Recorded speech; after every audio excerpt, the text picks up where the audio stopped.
آپ نے عقیدے کا مسئلہ ٹالریبل ہاں اب سوال یہ ہے کہ کیا یہ تو عقیدے کا آپ نے اختلاف بتایا، اب یہ جو عقائد کا اختلاف ہے یہ کیا ٹالریبل ڈفرینسز ہوتے ہیں؟ چلے ایک اور عقیدے کا اختلاف سن لیں اسی برزخی زندگی کے حوالے سے، پھر انشاءاللہ آپ کی بات کا جواب دیتے ہیں۔ عمر بن خطاب رضی اللہ تعالیٰ عنہ کو جب شہید کیا گیا، ان پر وار کیا گیا، تو وہ بلیڈ کر رہے تھے اور اپنی آخری سانسیں لے رہے تھے، اور صہیب رضی اللہ تعالیٰ عنہ آ کے جو ہے وہ ایک کلام کہتے ہیں، اے عمر اور یہ ہمارے سید کیا ہو گیا، یعنی ایک تھوڑا سا ایک مارننگ ٹائپ جو ہے وہ، یعنی نوحہ ٹائپ نہیں بلکہ ایک مرثیہ جس کو کہتے ہیں، ٹھیک ہے، جیسے عموماً غم کا اظہار کرنا، جیسے کہ نبی علیہ الصلوۃ والسلام نے اپنے بیٹے ابراہیم رضی اللہ تعالیٰ عنہ کے لیے کیا تھا کہ ابراہیم تیرے جدائیگی سے غم زدہ ہیں، لیکن ہم وہ نہیں کہیں گے جو ہمارے رب کو ناراض کرے۔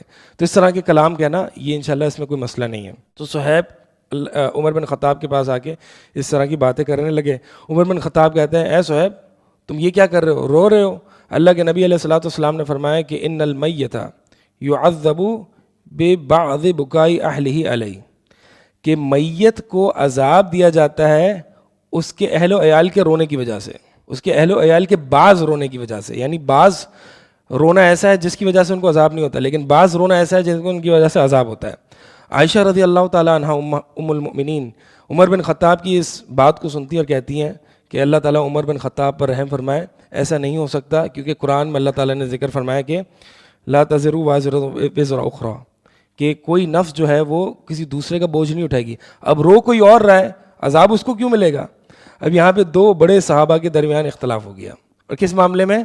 عقیدے کے معاملے میں۔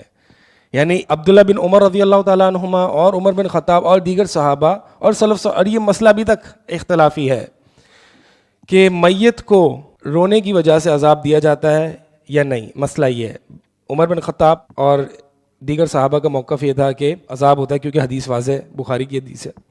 عائشہ رضی اللہ تعالیٰ عنہ کا عقیدہ یہ تھا کہ نہیں، ایسا نہیں ہے۔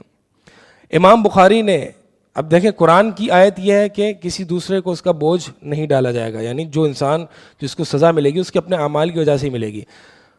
اب صحیح بخاری میں امام بخاری نے ان دونوں طرح کی، یعنی آیت اور حدیث، اس کو ریکنسائل کیسے کیا؟ امام بخاری نے اپنے صحیح بخاری میں باب باندھ کے یہ ریکنسائل کیا ہے کہ اگر تو میت کا، یعنی جو مردہ ہے، جو مر چکا ہے، وہ وصیت کر کے گیا ہے کہ میرے میت پر نوحہ کرنا یا رونا دھونا، اور اس کی سنت، اس کا طریقہ بھی یہ رہا ہے، تو پھر اس کو عذاب ملے گا۔ لیکن اگر وہ اس کو منع کر کے گیا اپنے اہل و عیال کو کہ مجھ پر نہیں رونا، تو پھر اس کو عذاب نہیں ملے گا۔ تو امام بخاری نے دونوں موقف میں ایک ترجیح، ایک ریکنسیلیشن پیدا کی، لیکن زیادہ بہتر جو تطبیق ہے وہ ابن تیمیہ رحمہ اللہ نے دی، اور وہ کہا کہ یہاں پہ جو نبی علیہ الصلوۃ والسلام نے فرمایا کہ میت کو عذاب ہوتا ہے ان کے اہل کے رونے کی وجہ سے، تو یہاں پہ عذاب بمعنی پنشمنٹ نہیں ہے، یعنی ایک ہوتی ہے عذاب، ایک ہوتا ہے پنشمنٹ۔ عذاب از ناٹ نیسسریلی پنشمنٹ۔ اب ابن تیمیہ رحمہ اللہ کے موقف سمجھیں، یعنی جہاں پہ تھوڑی سی کنفیوژن ہوتی ہے نا، اللہ تعالیٰ ابن تیمیہ پر رحم فرمائے، یعنی ان کا واقعی کہیں کہیں موقفات بڑے سیٹسفائنگ ہوتے ہیں۔ تو ابن تیمیہ فرماتے ہیں ایک ہوتی ہے پنشمنٹ جس کو عقاب کہا جاتا ہے، ایک ہوتی ہے عذاب جو کہ تکلیف ہوتی ہے، جیسے کہ اللہ کے نبی علیہ الصلوۃ والسلام نے فرمایا کہ سفر جو ہے، یعنی ٹریولنگ، یہ بھی ایک عذاب کا حصہ ہے۔ اب ہمیں پتہ ہے کہ ٹریولنگ پنشمنٹ نہیں ہے، ٹریولنگ ایک طریقے سے تکلیف ہے، انسان کو تکلیف اٹھانی پڑتی ہیں، ٹھیک ہے۔ تو عذاب الگ چیز ہے، پنشمنٹ الگ چیز ہے۔ تو اللہ کے نبی علیہ الصلوۃ والسلام نے فرمایا کہ جب اہل و عیال روتے ہیں تو مردے کو تکلیف ہوتی ہے، عذاب نہیں۔ یہاں پہ عذاب بمعنی پنشمنٹ نہیں ہے، سمجھ آ رہی ہے بات؟ تو ابن تیمیہ رحمہ اللہ نے یہ ریکنسیلیشن دی ہے، اور یہ بہرحال زیادہ ایک سیٹسفائنگ بھی ہے۔ الغرض، اللہ کے نبی علیہ الصلوۃ والسلام کی یہ حدیث تو ثابت ہے، مختلف اہل علم نے مختلف طریقے سے قرآن کی اس آیت کے ساتھ جمع کیا ہے، لیکن عائشہ رضی اللہ تعالیٰ عنہ نے اس حدیث کو نہیں مانا، کہا نہیں میں اس حدیث کو نہیں مانتی، قرآن کے مخالف ہے، ٹھیک ہے۔ بہرحال اختلاف ہو گیا۔ اب سوال یہ ہے کہ عقائد کے معاملات میں اختلاف صحابہ کا ہوتا، ہم تو یہی سنتے آئے، ہم تو کیا سنتے ہیں؟ عقائد میں اختلاف اہل السنہ والجماعہ کا نہیں ہوتا، فقہی معاملوں میں اختلاف ہوتا ہے۔ یہ بات کتنی حد تک صحیح ہے؟ دیکھیں یہ ایک اوور سمپلیفائڈ ورژن آف اختلاف ہے جو کہ ہم سنتے آئے ہیں۔ اب اس کو تھوڑا سا گہرائی میں سمجھیں، اور وہ یہ ہے کہ عقائد میں کچھ ایسی باتیں ہوتی ہیں جو کہ فنڈامنٹلز ہیں اور اصولی ہیں، اصولی، اور عقائد میں کچھ ایسے بھی بحثیں ہیں جو کہ فروعی ہیں، یعنی اصول نہیں ہیں بلکہ برانچز ہیں، فروع ہیں۔ اسی طرح فقہی معاملات میں کچھ ایسے مسائل ہیں جو کہ اصولی ہیں، یعنی فنڈامنٹلز ہیں، اور فقہی معاملات میں ایسے بھی مسائل ہیں جو کہ فروعی ہیں. مثال کے طور پر مردے سے مدد طلب کرنا، مردے کو پکارنا، غیر اللہ کے نام پر نظر و نیاز کرنا، یہ وہ عقائد کے معاملات ہیں جو کہ اصولی ہیں، فنڈامنٹلز ہیں.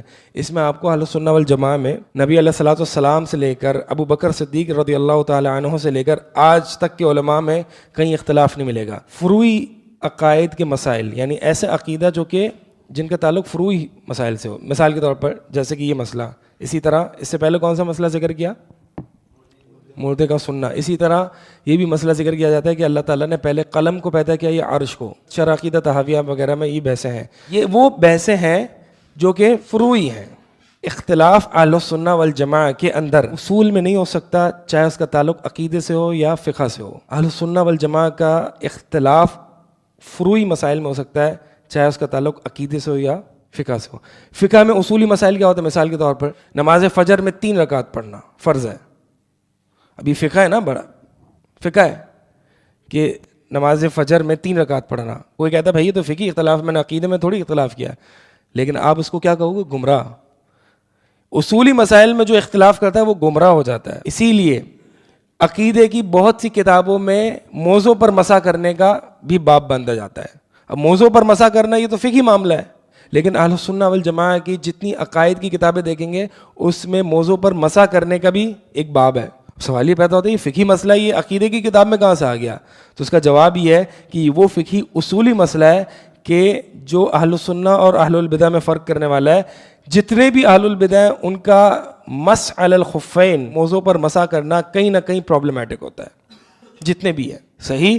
تو اس لیے یہ مسئلہ جو ہے وہ گویا کہ ایک فرق کرنے کی حیثیت سے ڈالا جاتا ہے. اسی طرح اگر کوئی شخص کہتا ہے کہ نہیں سود حرام نہیں ہے، یہ فقہی مسئلہ ہے نا.